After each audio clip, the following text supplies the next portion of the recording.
My daughter's husband thought I was just an old fool who didn't understand anything. He used to sneak into my room when he thought I was asleep, rummaging through my things, looking for something valuable.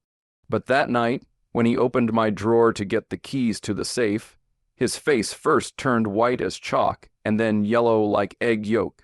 What he saw there changed his life forever. And me, I just smiled in the darkness. Before we continue, please subscribe to the channel and let us know where you are listening in the comments. The fork froze halfway to my mouth when Charlie's voice cut through our peaceful dinner conversation. So, David, that safe upstairs. What kind of lock does it have? Lauren nearly choked on her water. Charlie, what kind of question is that? But Charlie's eyes stayed fixed on mine, waiting. There was something predatory in his expression that made my chest tighten. I set down my fork carefully, buying time. Just curious about home security, he continued, that practiced smile spreading across his face. You know, with all the break-ins in the area lately. What break-ins? I asked. I'd lived in this neighborhood for 15 years. The most excitement we'd had was Mrs. Henderson's cat getting stuck in a tree last month. Charlie waved his hand dismissively. Oh, you probably don't hear about them. Please keep it quiet to avoid panic. He leaned forward, elbows on my dining table. But a man your age, living alone in a house this size, you must have some serious security measures. Lauren shifted uncomfortably. Dad's always been careful about locking up, right? But what about insurance? Charlie's voice grew more insistent. I mean, if something happened to you, God forbid, Lauren would need to know where everything important is kept, wouldn't she? The room felt smaller suddenly. I watched Charlie's face, noting how his pupils dilated slightly when he mentioned my hypothetical demise, how his fingers drummed against the table when I didn't immediately respond. I have everything organized, I said finally. Lauren knows what she needs to know, but does she know about the key? The question hung in the air like smoke. Lauren looked between us, confusion creasing her brow. What key? She asked. Charlie's smile widened. The one in your dad's bedroom drawer. The one that how do you know about any key in my bedroom? The words came out sharper than I intended. For just a moment, Charlie's mask slipped. I saw something cold and calculating flash across his features before the concerned son-in-law expression returned. I was looking for aspirin last week when my head was killing me, he said smoothly. Len told me to check your bathroom cabinet, but I accidentally opened the wrong drawer first. Sorry, didn't mean to invade your privacy. Lauren nodded quickly. I remember that headache. You were really suffering, but I remembered that day, too. Charlie had been upstairs for nearly 30 minutes, claiming stomach troubles after dinner, long enough to do more than search randomly for aspirin. The aspirin's in the medicine cabinet, I said quietly. Always has been. Charlie's jaw tightened almost imperceptibly. Must have been really out of it from the pain. The conversation limped along after that, but Charlie kept circling back. Questions about my bank, about who else had keys to the house, about my daily routines. Each query felt like fingers probing a wound, testing for weakness. When dinner finally ended, Lauren jumped up to clear the dishes. I'll handle cleanup tonight, Dad. You cooked. I don't mind, I said, already stacking plates. It was my routine, my way of processing the day's events. Tonight, I especially needed the familiar rhythm of washing and drying. Come on, honey, Charlie said to Lauren, his hand already on her shoulder. Let your dad handle his kitchen. We should get some rest. They disappeared upstairs, and I heard their bedroom door close. But as I scrubbed the dinner plates, I kept replaying Charlie's questions. The way he'd known about a key he shouldn't have known existed, the casual mention of my death and Lauren's inheritance. My hands moved automatically. Wash, rinse, dry, while my mind cataloged every red flag I'd ignored over the past 3 weeks. Charlie's unemployment story that never quite added up, his constant interest in my financial situation, the way he studied my house like he was memorizing blueprints. I finished the last glass and hung the dish towel on its hook. The kitchen gleamed under the overhead lights. restored to perfect order, but something fundamental had shifted tonight. The house felt different now, not safer but exposed. Upstairs, I could hear muffled voices through the walls, then silence. Time to see what other surprises waited for me in my own home. The first thing I noticed climbing the stairs was my bedroom door. It stood slightly ajar, maybe 2 in of darkness visible through the gap. I stopped on the top step, my hand gripping the banister. That door had been closed when I went down for dinner. I always closed it, a habit from 40 years of living alone, broken only recently by my daughter's presence in the house. But Lauren and Charlie were staying in the guest room down the hall. There was no reason for anyone to be in my bedroom. I stood there for 30 seconds listening. No sound came from the guest room, no movement anywhere upstairs, just the familiar settling noises of an old house and my own heartbeat drumming in my ears. I pushed the door open slowly, waiting for it to creak. It didn't. The hinges were well-oiled, silent, but stepping into my private space felt like walking into a crime scene. Everything looked normal at first glance. The bed was still made, corners tight and perfect. My reading glasses sat on the nightstand where I'd left them. The lamp stood at the same angle, but my eyes, trained by decades of methodical living, caught the discrepancies immediately. The closet door hung open exactly 4 in. I always closed it completely. The slight gap would have bothered me all night. My dresser drawers weren't quite flush anymore. The second drawer from the top, where I kept important papers, had been pushed in carelessly. A corner of manila folder peeked out like a yellow tongue. My stomach clenched. I moved to the dresser, pulling out the drawer fully. The folders inside had been rifled through, returned in approximately the right order, but not exactly. Someone had been thorough, but not careful enough. Insurance papers were mixed with bank statements. My will, normally kept in the back folder, had migrated toward the front, and the small brass key I kept taped under the drawer's lip was gone. I checked twice, running my fingers along the wooden surface where the tape had been. Nothing. The key that opened my safe, the safe Charlie had asked about so casually at dinner, had been discovered and taken. My hands started shaking, not from fear but from rage. This wasn't random. This wasn't opportunistic. Someone had entered my private sanctuary and systematically violated it, searching for specific items. Someone who knew exactly what to look for and where to find it. I moved to the safe, a small but sturdy model bolted inside my walk-in closet. The digital lock still worked, but that didn't matter anymore. Charlie had the key to the manual override. Standing in my closet, surrounded by decades of accumulated possessions, I felt utterly exposed. How long had he been planning this? How many times had he been in here, while Lauren and I were downstairs cataloging my belongings like items in a store? The violation went deeper than theft. This was personal, intimate. Someone had touched my private papers, had seen my financial records, had handled things meant for no one but me. The careful boundaries I'd built around my life had been crossed with surgical precision. But Charlie had made one crucial mistake. He'd assumed I wouldn't notice, that I was just another oblivious old man, too trusting and too tired to pay attention to details. He was wrong. I closed the dresser drawer carefully, leaving everything exactly as I'd found it. If Charlie thought he was operating in secret, I needed him to keep believing that. Let him think his intrusion had gone undetected. Let him proceed with whatever plan he was hatching. Because now I knew what I was dealing with. This wasn't about unemployment or temporary financial hardship. This was about theft, premeditated, calculated theft by someone who'd spent weeks studying my routines and vulnerabilities. Someone who was sleeping down the hall with my daughter. I turned off the bedroom light and began getting ready for bed, moving through my normal nighttime routine. But every action felt different now, performed for an invisible audience. Was Charlie listening? Did he know I discovered his search? As I pulled back the covers, one thought crystallized in my mind. Tomorrow, I would start gathering evidence. Tonight, I would lie awake and plan. But first, I needed to know exactly what I was up against. Sleep was impossible.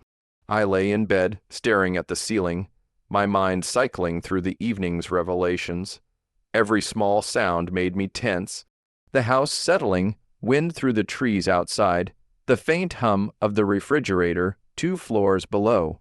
At 11:47 p.m., according to my bedside clock, I heard movement downstairs. Soft footsteps crossed the living room floor. Not Lauren's light step, something heavier, more deliberate, Charlie. I remained perfectly still, controlling my breathing, listening as the sounds moved toward the front of the house. Then, barely audible through the old house's thin floors, I heard his voice. "Yeah, it's me. Everyone's asleep." A phone call. Charlie was making a phone call at midnight, speaking in whispers he thought no one could hear. I eased myself up in bed, careful not to let the mattress creak. The hardwood floor was cold against my bare feet as I moved closer to the heating vent that connected my bedroom to the living room below. Sometimes sound traveled through the old ductwork in unexpected ways.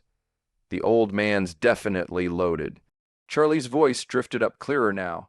I found bank statements, investment portfolios, the whole thing. "We're talking serious money here." My blood went cold. "We're talking." He wasn't working alone. "Tomorrow night," Charlie continued, "Lauren's going to her book club meeting. She goes every Tuesday, 7 to 9. Gives us perfect timing." I grabbed my phone from the nightstand, hands trembling as I opened the voice recording app.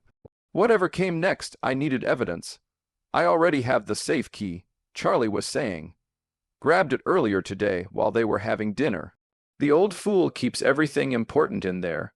Cash, jewelry, probably more bank information. The bastard."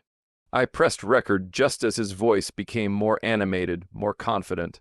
"Look, I know you're worried about the timeline, but my gambling debts aren't going away. Those guys aren't exactly patient, if you know what I mean. This has to happen now, gambling debts." That explained everything. The desperation, the calculated approach, the willingness to betray my daughter's trust. Charlie wasn't just an opportunistic thief. He was a desperate man, backed into a corner by his own stupidity. "David's just some lonely old widower." Charlie's voice carried a sneer now, probably grateful for the company. "He has no idea what's coming. Hell, he was asking me about home security at dinner tonight. Practically handed me the information I needed." Rage built in my chest, hot and consuming. The casual dismissal in his voice, the way he reduced me to a stereotype, an easy mark. But I forced myself to stay quiet, to keep recording. The beauty is he'll never suspect family. Even if he figures out something's missing, Lauren will convince him he just misplaced stuff. You know how old people get about their memory, old people. I was 66, not 96. My memory was sharp enough to remember every word of this conversation. "Trust me, by Thursday, we'll be clear. I'll tell Lauren we got a job offer in another state, something urgent. We'll be gone before the old man knows what hit him." Charlie was silent for a moment, listening to whoever was on the other end. Then he laughed, a sound that made my skin crawl. "Yeah, well, maybe he should have been more careful about who he let into his house." Life lesson, right? The call ended. I heard Charlie moving around downstairs for another minute, probably checking locks or windows, then his footsteps on the stairs, careful and quiet. I quickly stopped the recording and slipped my phone under my pillow. The bedroom door was still slightly ajar from his earlier search. I hadn't dared fix it and reveal that I'd noticed. Through the gap, I watched his shadow pass in the hallway. The guest room door opened and closed softly. For a long time after that, I lay in the darkness, processing what I'd learned. Charlie had gambling debts serious enough to involve dangerous people. He had an accomplice. He planned to rob me tomorrow night during Lauren's book club meeting, and he intended to disappear immediately afterward, taking my daughter with him into whatever mess he'd created. The violation of my bedroom suddenly seemed small compared to this larger betrayal. Charlie wasn't just stealing from me. He was using Lauren as cover, manipulating her love and trust to set up his crime, but he'd made a critical error. He'd assumed I was helpless, clueless, just another easy target. He had no idea that I'd spent 30 years as an insurance investigator before retirement, or that I'd dealt with plenty of desperate people trying to outsmart the system. Charlie wanted to play games with an old man. Fine, let's see how smart he really was. Lying there in the dark with Charlie's recorded confession on my phone, I found myself thinking back to how this all started. 3 weeks ago, when Lauren's desperate call had shattered my quiet Tuesday morning, I'd been reading the newspaper, coffee growing cold beside me when my phone rang. Lauren's name on the screen always made me smile, but her voice that day was different, strained, frightened. "Dad, I know it's early," but she'd paused, and I could hear her struggling not to cry. "Charlie lost his job last month. We've been trying to manage, but we're behind on the mortgage." "And how far behind?" I'd asked immediately, already reaching for my checkbook. 3 months. "Dad, I hate to ask, but could we maybe stay with you for a while? Just until Charlie finds something new." The relief in her voice when I said yes had been heartbreaking. My little girl, 32 years old, and too proud to ask for help until she had no choice. Of course she could come home, of course I'd help, but even then, something had nagged at me about Charlie's situation. He'd worked for the same company for 8 years, Lauren had said, good employee reviews. The layoffs had been sudden, unexpected. Yet when I'd asked Lauren for details, her answers were vague. Charlie handled the finances, she explained. He was managing the job search. She trusted him to figure it out. I should have pressed harder, should have asked more questions. 3 days later, they'd arrived with a U-Haul truck and too many boxes for a temporary stay. Lauren had hugged me tight on the doorstep, tears in her eyes whispering thank you over and over. But Charlie had been different, cooler, his handshake firm but brief, his eyes already scanning my house with an intensity that should have alarmed me. "Nice place, David," he'd said, walking through my living room like he was appraising it. "Must be worth quite a bit in today's market." At the time, I'd chalked it up to natural curiosity. Now I realized he'd been calculating, evaluating, planning. During their first week, I'd tried to make them comfortable, cleared space in the guest closet, adjusted my routines to accommodate 3 people instead of 1. Lauren had settled in easily. She knew the house, knew my habits, but Charlie had asked endless questions about my neighborhood watch schedule, about which neighbors were home during the day, about my banking habits, my shopping routines, whether I kept cash in the house. All perfectly innocent questions from someone trying to adjust to a new living situation. Except they weren't innocent at all. I remembered the morning he'd offered to drive me to the bank, save you a trip.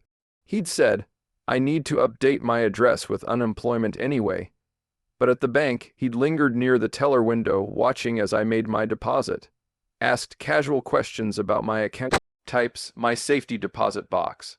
Red flags I'd ignored because I wanted to trust my daughter's husband because Lauren loved him and I loved Lauren.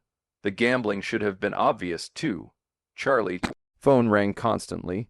Calls he always took in private, stepping outside or into another room. He'd claimed it was potential employers' networking contacts, but I'd noticed how his mood shifted after these calls, the tension in his shoulders, the way he'd pace afterward in the mail. Financial statements addressed to Charlie had been arriving at my house for 2 weeks. Credit card companies, collection agencies, I'd assumed they were just updating his address after his job loss. Now I understood they were dunning notices, final demands, threats. Lauren knew none of this. She trusted Charlie completely, took his explanations at face value. When he said he was handling their finances, she believed him. When he said the job market was tough, but he had prospects, she supported him. She had no idea her husband was drowning in gambling debt. Had no clue that her childhood home was being surveilled like a target. My trusting, loving daughter was being used as the perfect cover for theft. The thought brought me back to the present moment, to my dark bedroom and the weight of Charlie's recorded confession on my phone. In 12 hours, he planned to rob me. In 36 hours, he planned to disappear with Lauren, dragging her into his web of debt and deception. But he'd made one catastrophic miscalculation. He'd assumed I was just a lonely old man, grateful for company and easy to fool. I wasn't lonely, I was careful, I was observant, and I had 30 years of experience dealing with people who thought they were smarter than everyone else. Charlie wanted to steal from me tomorrow night. Fine, let him try, but he was about to learn that some old men bite back. I woke at 6:30, same as always. The recording on my phone felt like evidence of a nightmare, but the timestamp proved otherwise. 12:47 a.m. Charlie's voice clear as daylight, planning to rob me tonight. Downstairs, I started the coffee maker and began my usual breakfast routine. Eggs, toast, orange juice, everything. Precisely as it had been for the past 3 weeks.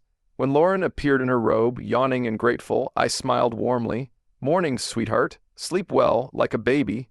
Thank you again for letting us stay here, Dad. Charlie appeared 20 minutes later, hair still damp from the shower.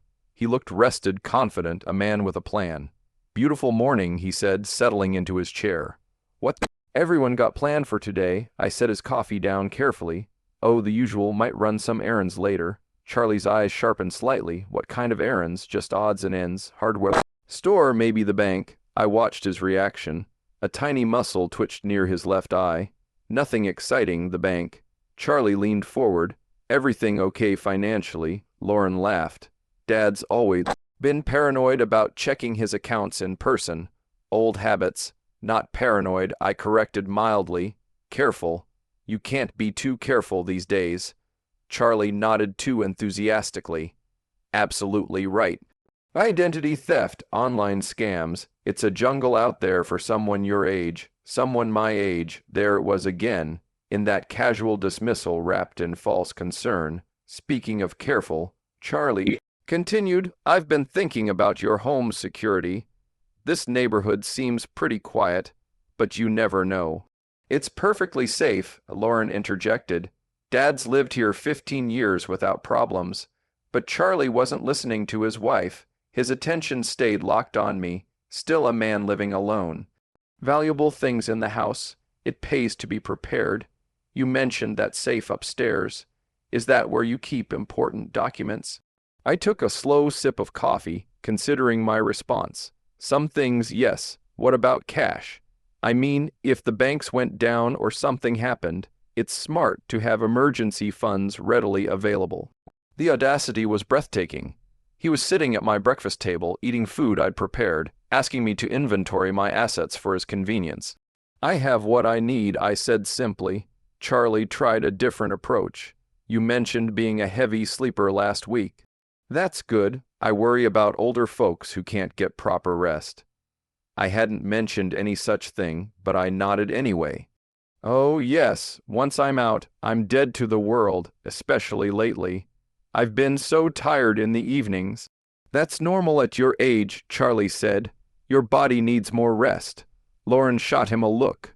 Charlie, that's rude. No, he's right, I said quickly. I usually take something to help me sleep. Knock me right out until morning. Charlie's posture relaxed noticeably.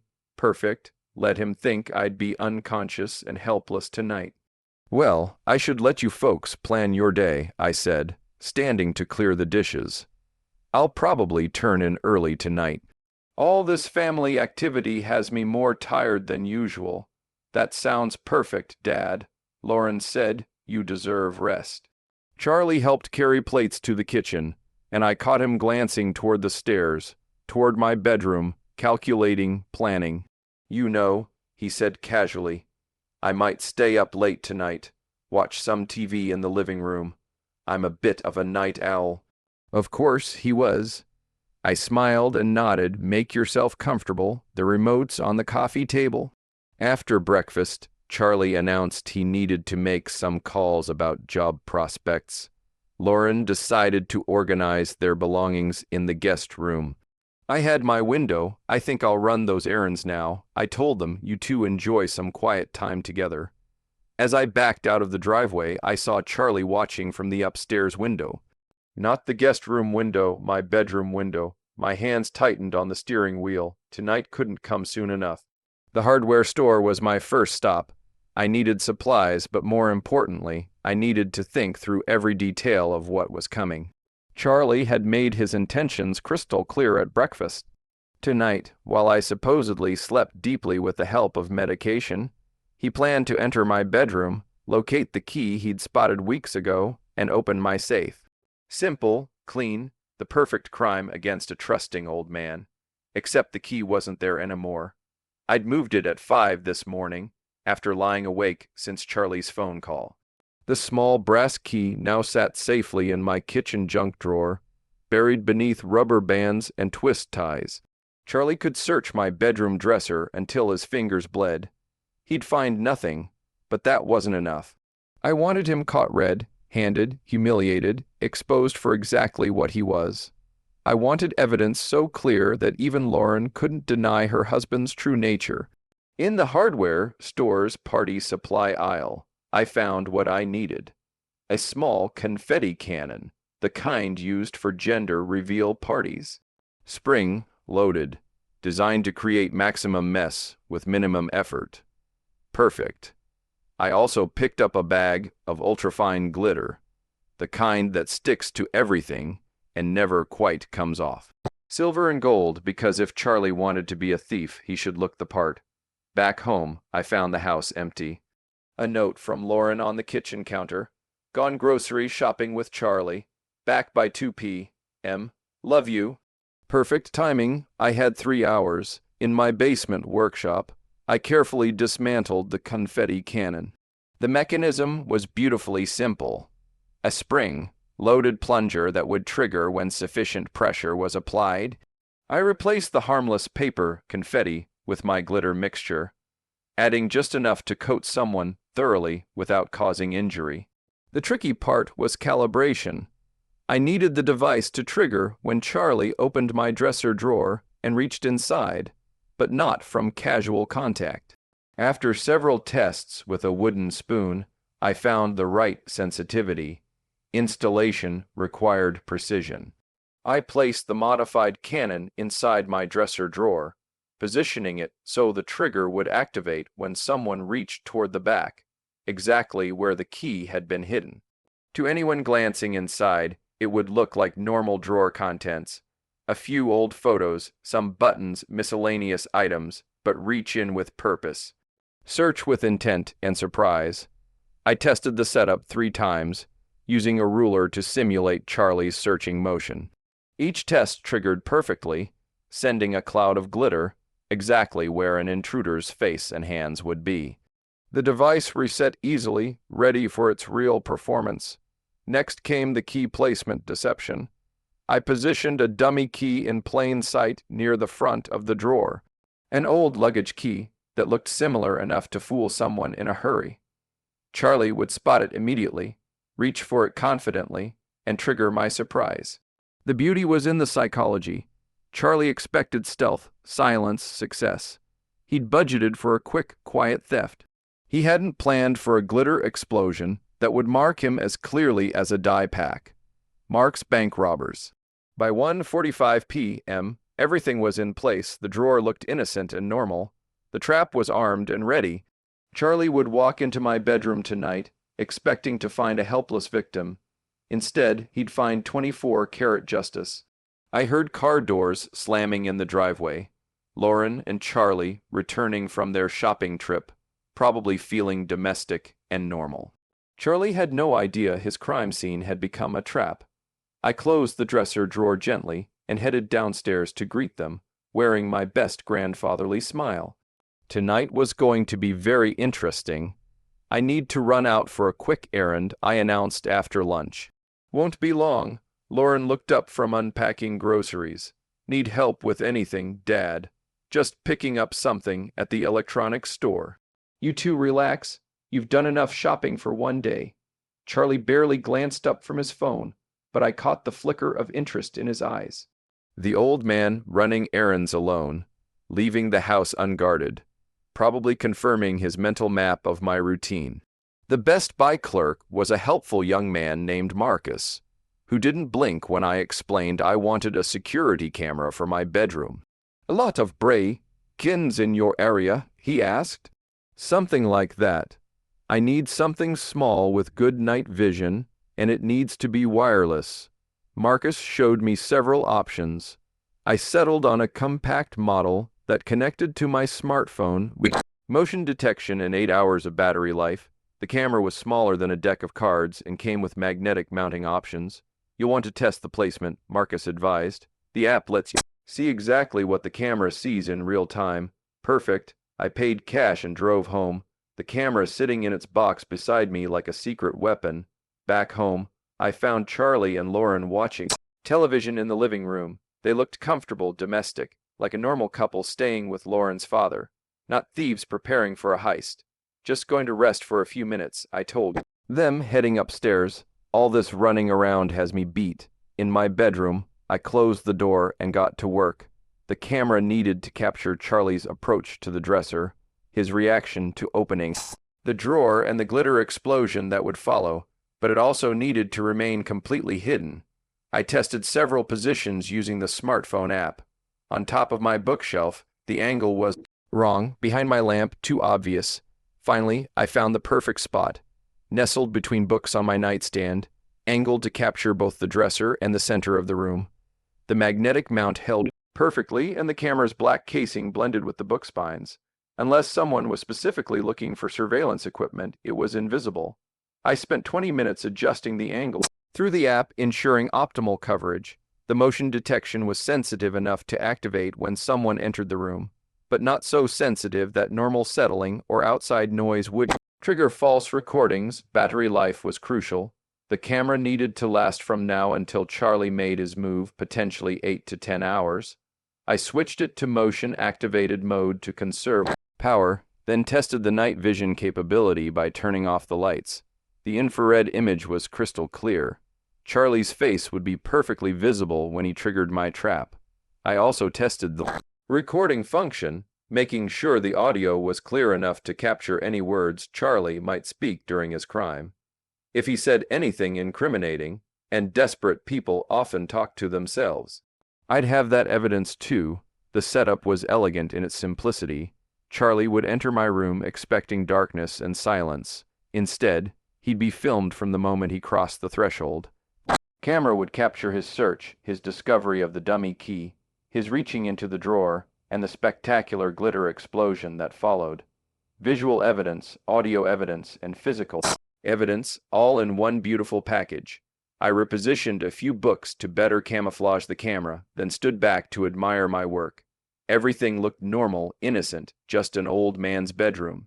Ready for a peaceful night's sleep. Downstairs, I could hear Lauren and Charlie talking quietly, planning their evening, no doubt.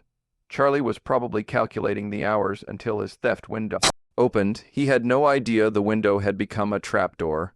I checked my phone one final time. The camera feed was clear, the recording function active, the battery showing full charge. Everything was ready. Tonight, Charlie would finally show his true colors, and thanks to modern technology, every moment would be preserved in high-definition detail. Let the games begin. Dinner passed peacefully, with Lauren chatting about neighborhood changes, and Charlie checking his phone frequently. I played my part perfectly, the tired grandfather, ready for an early bedtime after a busy day. By 8:00, we'd settled in the living room. Lauren curled up with a book, while I claimed my usual armchair, making a show of rubbing my temples. "Long day," I murmured. "Think I'll turn in early tonight." Charlie looked up from his phone immediately. "Actually, David, I was hoping we could share a drink first. You know, father and son in law bonding time." The suggestion came out of nowhere, but his tone was carefully casual. Too casual. "That's sweet," Lauren said, not looking up from her book. "You two should spend more time together. I was thinking about that bottle of Macallan I saw in your kitchen," Charlie continued. "Premium stuff, perfect for a nightcap." I kept my expression neutral, but internally I was fascinated. Charlie had been planning this conversation probably since breakfast. The timing, the suggestion, the specific mention of expensive whiskey. Nothing was accidental. "I appreciate the thought," I said, "but I'm on medication that doesn't mix well with alcohol." Charlie's smile tightened almost imperceptibly. "Come on, one small glass won't hurt. We're practically family." "Really, I should avoid it entirely." "Dad's right," Lauren chimed in. The doctor was very specific about his blood pressure medication, but Charlie wasn't giving up easily. What about just a toast then? A tiny sip to celebrate. He paused, searching for something to celebrate to family. Persistence was telling. A normal person would have accepted my first refusal graciously. Charlie was pushing because he needed me to drink something specific, something that would ensure I slept deeply tonight. I tell you what, he said, standing up. I'll pour myself a glass and we can just sit and talk. No pressure for you to drink. He disappeared into the kitchen before I could object. I heard cabinet doors opening into the clink of glass. When he returned, he carried 2 tumblers, one with amber liquid, one empty. Change my mind, he said, settling back onto the couch. Poured you just a splash for the toast, barely a teaspoon. He held out the second glass. The whiskey inside caught the lamplight, looking innocent enough. But I'd investigated insurance fraud for 30 years, and desperate people always got sloppy. Charlie, I really can't. One tiny sip, he insisted. Lauren, tell your father one sip won't kill him. Lauren looked between us, sensing tension she couldn't identify. If Dad says no, maybe you should respect that. Charlie's jaw tightened. For just a moment, his mask slipped completely. I saw frustration, calculation, and something close to panic flicker across his features. You know what?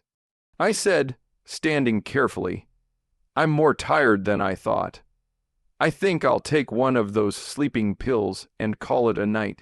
Charlie's posture changed immediately. Sleeping pills, doctor prescribed them last month. Powerful stuff. Knocks me out completely. I'll be dead to the world until morning. Relief flooded Charlie's face. That sounds perfect. You need your rest. Sweet dreams, Dad, Lauren said, kissing my cheek. See you in the morning. I made a production of climbing the stairs slowly, pausing to grip the railing like an old man struggling with fatigue. At the top, I turned back. Don't stay up too late, you two. Charlie, help yourself to anything in the kitchen. Thanks, David. Sleep well. In my bedroom, I went through the motions of preparing for sleep, changing clothes, brushing teeth, turning down the bed. But I also checked my camera positioning and confirmed the glitter trap was ready. I turned off my bedroom light and settled onto the bed fully clothed, positioning myself where I could see the hallway through my slightly open door. Downstairs, I could hear the television playing softly, Charlie and Lauren talking in hushed voices, then Lauren's footsteps on the stairs, the guest room door closing. Charlie stayed downstairs waiting, probably watching the clock, calculating how long it would take for my sleeping pill to take full effect. I checked my phone, 9:47 p.m. The camera showed my empty bedroom in perfect night vision detail. The trap was set. The stage was prepared. All I had to do now was wait for my son-in-law to reveal his true nature at 2:43 a.m. I heard the first creak on the stairs. I'd been lying motionless for hours, positioned so I could see the hallway through my barely open door. My phone showed the camera feed in real time. My empty bedroom, waiting in perfect night vision clarity. Charlie moved like a professional burglar, avoiding the spots on the stairs that groaned under. Wait, he'd learned my house's quirks during his 3-week residency, mapping every sound that might betray his presence. The hallway floorboard outside my room whispered under his weight, then silence. He was listening, making sure his sleeping pill story had worked its magic. I controlled my breathing, keeping it deep and regular. The performance of my life, with my daughter's future hanging in the balance. My door handle turned with glacial slowness. Charlie's silhouette appeared in the doorway, backlit by the faint hallway nightlight. He stood frozen for 30 seconds, watching my supposedly unconscious form. Satisfied I was deeply sedated, he slipped inside. Charlie moved with predatory confidence now, believing himself invisible and untouchable. His dark clothing made him nearly invisible, but I could track his movement by sound and the shifting shadows. He approached my dresser with the certainty of a man who'd planned every step. 3 weeks of reconnaissance had taught him exactly where to find what he needed, the key that would unlock my safe, my security, my life savings. I watched him position himself directly in front of the dresser. His hands reached for the second drawer, the one containing my hidden key and his spectacular surprise. The drawer slid open smoothly. For a split second, Charlie's posture radiated triumph. He'd found his target, reached inside confidently, fingers seeking the brass key that would solve all his problems. Then my confetti bomb exploded. Boom. The sound was magnificent, like a party favor crossed with a small cannon. Silver and gold glitter erupted in a glorious cloud, coating Charlie from head to toe in sparkling confetti. The explosion echoed through the house like celebratory gunfire. Charlie stumbled backward, cursing violently as glitter settled in his hair, on his clothes, across his shocked face. He looked like he'd been attacked by a craft store explosion, transformed into a walking disco ball. What the hell? He gasped, brushing frantically at the glitter that clung to everything. I performed my awakening with Academy Award precision, sitting up with startled confusion. What on earth? I called out, reaching for my bedside lamp. What was that noise? Light flooded the room, revealing Charlie in all his glittering glory. He stood frozen beside my dresser, covered head to toe in festive confetti, holding the dummy key I'd placed as bait. Charlie, I blinked with theatrical bewilderment. What are you doing in my bedroom? He opened his mouth, closed it, opened it again. Glitter fell from his hair like holiday snow. I heard a noise, he stammered. Thought someone might be breaking in. I glanced around my room with apparent confusion. And you ended up sparkling. Charlie looked down at himself, finally grasping the full extent of his transformation. He resembled a rejected Christmas ornament, silver and gold glitter clinging to every surface of his body. There was some kind of trap, he said weakly. Trap, I tilted my head innocently. In my bedroom, from down the hall came the sound of feet hitting the floor. Lauren, awakened by the explosion, was coming to investigate. Charlie's eyes widened with panic. How do you explain being covered in craft supplies while robbing your father-in-law at 300 A.M.? David, what's happening? Lauren's voice carried worry and growing alertness. Charlie opened his mouth desperately, but no believable explanation emerged. He was caught literally red-handed, or rather glitter-handed, in the act of betraying our family. I allowed myself the smallest smile as footsteps approached down the hallway. Justice, it turned out, was beautifully sparkly. Dad, are you okay? Lauren appeared in the doorway, tying her robe belt with quick, worried movements. Then she stopped dead, taking in the scene before her. Me sitting up in bed, apparently confused and concerned. Charlie standing beside my open dresser drawer, covered from head to toe in glittering confetti like he'd been dipped in a craft store. What in the world? Lauren's voice caught. Charlie, why do you look like a Christmas decoration? Charlie's mouth opened and closed soundlessly. Glitter drifted from his hair with each movement, settling on my bedroom carpet like festive snow. There was a noise. He said finally, his voice strained, I came to check on your father at 300 in the morning. Lauren's tone sharpened. And you ended up covered in what is that glitter? Some kind of security device. Charlie said quickly, brushing frantically at his sparkling clothes. It went off when I opened the drawer. Lauren's eyes moved from Charlie to the open dresser drawer, then to me. Dad, do you have security devices in your furniture? I maintained my expression of elderly confusion. Not that I know of, sweetheart. I was sound asleep until that explosion woke me up. Then why were you in his dresser drawer, Charlie? Lauren's voice carried a new edge I'd never heard before. Protective, suspicious. Charlie's story began crumbling in real time. I was looking for something to help you sleep. You were tossing and turning, and I thought David might have some extra sleep aids. Lauren's eyebrows lifted in his bedroom dresser. I thought maybe Charlie gestured weakly at the drawer, sending more glitter cascading to the floor. Charlie, I said gently, my medications are in the bathroom cabinet. They always have been. The silence that followed felt heavy with implications.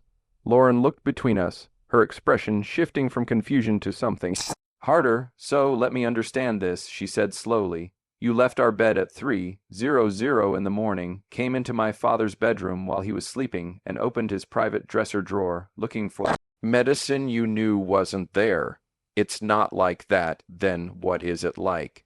Lauren's voice rose slightly because from where I'm standing, it looks like my husband was going through my father's personal belongings in the middle of the night.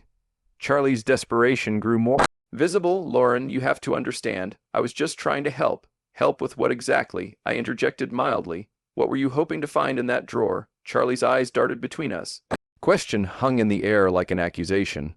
He swallowed hard. I was confused, disoriented. I thought I heard someone breaking in. Breaking in, Lauren repeated flatly. So, you decided to search my father's bedroom furniture? I wasn't searching. Then what do you call opening his dresser drawer? Charlie's glitter-covered hands clenched into fists. Why are you interrogating me like this? I'm husband. The defensive anger in his voice seemed to hit Lauren like a physical blow. She took a step back, and I saw something change in her expression, the last traces of trust beginning to crumble. You're right, she said quietly. You are my husband, which is why I'm asking you to explain why you're standing in my father's bedroom at 3:00 in the morning, covered in craft supplies with your hand in his private drawer. Charlie looked trapped, cornered by the weight of his own implausible explanations. Glitter continued to fall from his clothes like evidence of his guilt. I can explain everything, he said desperately. Then please do. Lauren crossed her arms, because right now I'm very confused about what my husband was doing in here. I watched my daughter's face and saw the exact moment her protective instincts shifted from Charlie to me. The moment she began to see the situation not as a misunderstanding, but as a threat to her father. Charlie must have seen it, too, because his next words came out edged with panic. Lauren, you have to trust me. But trust, once broken by glitter and lies, isn't easily repaired. Lauren's eyes stayed fixed on Charlie, and I could see her mental wheels turning, processing, analyzing, drawing conclusions that her heart didn't want to accept. Charlie, she said slowly, I need you to tell me the truth right now. What were you really doing in my father's bedroom? Charlie opened his mouth, but I knew the moment had come. My daughter deserved better than watching her husband spin more lies. She deserved the truth, no matter how much it would hurt. Lauren, I said gently, reaching for my phone on the nightstand, and there's something you need to hear. Charlie's face went white beneath the glitter.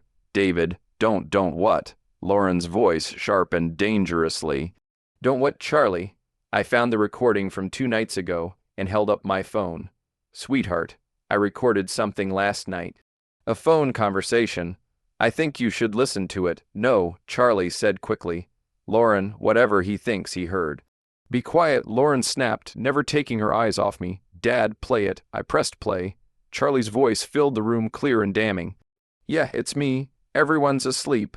The old man's definitely loaded. I found bank statements, investment portfolios, the whole thing. We're talking serious money here. Lauren's face went completely still. Her eyes widened as she listened to her husband's voice discussing my finances with a stranger. Tomorrow night, Lauren's going to her book club meeting. She goes every Tuesday, 7 to 9.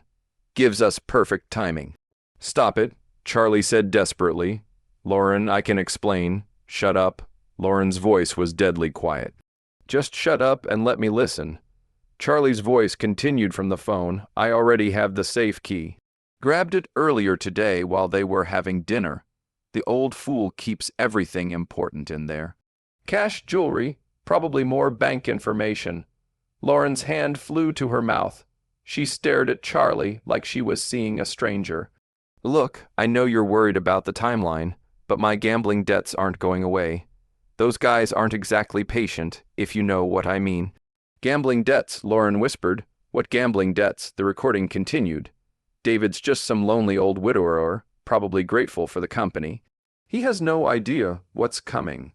I watched my daughter's face crumble as she heard her husband's casual dismissal of me, his assessment of my vulnerability, his cold calculation of how to exploit my kindness. The beauty is he'll never suspect family. Even if he figures out something's missing, Lauren will convince him he just misplaced stuff. You know how old people get about their memory. Lauren made a sound like she'd been physically struck. Her husband's voice discussing how to use her trust to cover his theft of her father. Trust me, by Thursday we'll be clear. I'll tell Lauren we got a job offer in another state, something urgent. We'll be gone before the old man knows what hit him. I stopped the recording. The silence that followed was deafening. Lauren stared at Charlie, tears streaming down her face. Gambling debts, she whispered. You were going to rob my father. Lord, listen to me. You called him a lonely old fool. Her voice broke. You were going to steal from him and then disappear, taking me with you as your cover story. Charlie tried to step toward her, but she backed away like he was dangerous. How much? She demanded. How much do you owe? It doesn't matter. How much? Charlie's shoulders sagged. 47,000. Lauren's legs seemed to give out. She sank against the doorframe, staring at the man she'd married. You've been lying to me for months, she said, about everything. The job loss, our finances, why we really needed to stay here. I was trying to protect you by planning to rob my father. Lauren's voice rose to a shout. By using me as your alibi while you destroyed the man who raised me. Charlie tried once more. Lauren, we can work this out. No, Lauren straightened, and I saw steel enter her spine. No, we can't. You planned to victimize my father. You called him names. You were going to let me believe he was losing his memory while you stole from him. She looked at Charlie with disgust. Get out, Lauren, get out of my father's house now. For the first time since I'd known him, Charlie had nothing to say. Charlie stood there for another 10 seconds, glitter still falling from his hair like tarnished snow. Then something in Lauren's expression, pure protective fury, finally convinced him that his marriage was over. This isn't finished, he said, his voice turning ugly.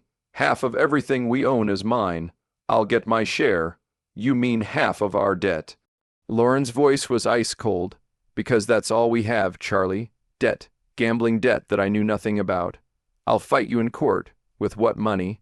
Lauren stepped closer to him, and I was proud to see she wasn't backing down. You just admitted you owe $47,000 to dangerous people. What exactly are you going to fight me with? Charlie's bravado crumbled. He looked at me with something approaching hatred. This is your fault, old man. You turned her against me. No, Lauren said firmly. You did that yourself. When you decided to plan a robbery instead of asking for help. When you called my father names. When you lied to me for months. Charlie tried one last desperate approach. Lauren, we're married. We took vows. You broke those vows when you planned to commit a felony against my family. Lauren pointed toward the door. Get your things and get out now. I watched Charlie realize that his con was truly over. No more manipulation. No more lies. No more playing victim. Lauren had heard his own words condemn him. He left the room without another word, tracking glitter through my house like a trail of evidence. We could hear him in the guest room throwing clothes into bags with bitter violence. Lauren sank into my bedside chair, looking exhausted. Dad, I'm so sorry, she whispered. I brought him into your home. I put you in danger. Sweetheart, you couldn't have known. I should have seen the signs, the phone calls, the way he asked questions about your money. She looked up at me with tear-filled eyes. How long have you known? Since the night before last. I heard that phone call and knew I had to protect both of us. Lauren managed a weak smile. The glitter bomb was genius. I wanted him caught red-handed, or should I say glitter-handed? That earned me a genuine laugh even through her tears. Charlie reappeared in the doorway with 2 hastily packed bags, still sparkling like a defeated party favor. Len, leave your key on the kitchen counter, she said without looking at him. Don't contact me. My lawyer will contact yours. Charlie opened his mouth to argue, then seemed to realize the futility. He walked away, and a minute later we heard the front door slam. Lauren and I sat in silence for a few moments, listening to Charlie's car start and drive away into the night. Can I stay here? Lauren asked quietly, just until I figure things out. Sweetheart, this is your home for as long as you want it. 3 months later, I was making coffee when Lauren came downstairs, dressed for her new job at the local library. She'd taken to morning routines with the same methodical precision I'd always admired. Morning, Dad. Morning, sweetheart. Sleep well, like a baby. She poured herself coffee and settled at the kitchen table. Any regrets about the great glitter trap of March? I chuckled, only that I didn't film his face when it exploded. Lauren's divorce had been finalized weeks ago. Charlie had contested nothing. Hard to argue property division when you're facing potential criminal charges. And 47,000 in gambling debt. Library busy today. I asked, story time at 10. Then I'm helping Mrs. Patterson research her genealogy. Lauren smiled. I love it there. Quiet, peaceful, full of people who actually appreciate books. She paused at the door. Thank you, Dad, for protecting me, for handling everything so elegantly. Thank you for trusting me when it mattered most. After she left, I sat in my kitchen, sipping coffee and reading the newspaper. The house felt peaceful in a way it hadn't for months. No tension, no lies, no one calculating how to exploit my kindness. My phone buzzed with a text from Lauren. Forgot to mention Mrs. Henderson asked if you'd help her install a security system. Apparently, word got around about your innovative home protection methods. I laughed out loud. Maybe I should patent the confetti bomb approach to home security. Outside, spring was settling over Coeur d'Alene. My neighborhood remained quiet and safe, just as it had been before Charlie's brief invasion of our lives. Sometimes justice comes from courtrooms and police. Sometimes it comes from trusting your instincts, setting careful traps, and letting people reveal their true natures. And sometimes justice sparkles. If you like this story, please like this video, subscribe to the channel, and share your impressions of this story in the comments. To listen to the next story, click on the box on the left. Thank you for watching.